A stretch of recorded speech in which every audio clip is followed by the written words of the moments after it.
Le paon étant notre animal symbole de puissance et de féminité.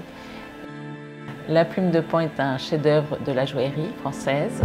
C'est une exclusivité pour le Natural Diamond Council de l'avoir aujourd'hui.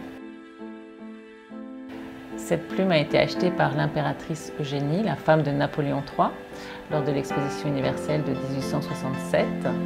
Son œil central se détache et c'est intéressant parce que c'est un œil protecteur qui peut se porter en pendentif.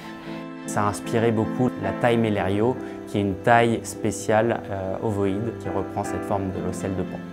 Nous avons créé la taille Mellerio parce que 400 ans au service du diamant méritait une taille spécifique qui a été créée en 2005. Nous avons d'ailleurs développé toute une collection autour de la Mellerio Cut. J'ai aussi travaillé le diamant pour des produits plus accessibles, comme par exemple l'anneau Indra, qui reprend cette forme d'ocelle du paon, à l'intérieur de laquelle il y a un petit diamant.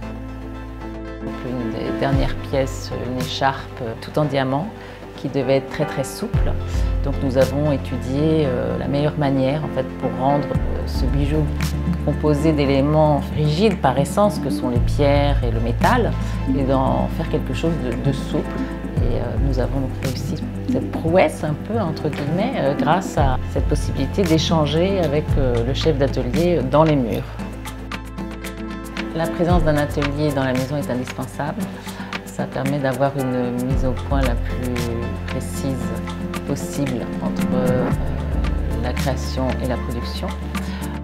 Il y a de nombreuses étapes dans la fabrication d'un bijou. Ça commence forcément au dessin.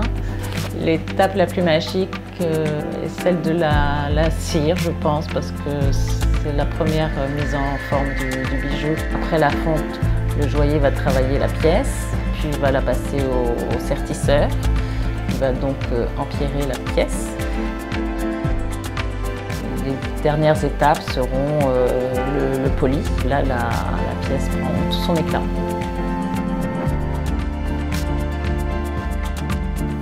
À chaque fois qu'on crée des nouvelles collections, on va puiser notre inspiration dans les archives et ça a quelque chose de complètement intemporel. Depuis 15 générations maintenant, on est joaillier de père en fils, maintenant de mère en fils. J'imaginais pas faire autre chose.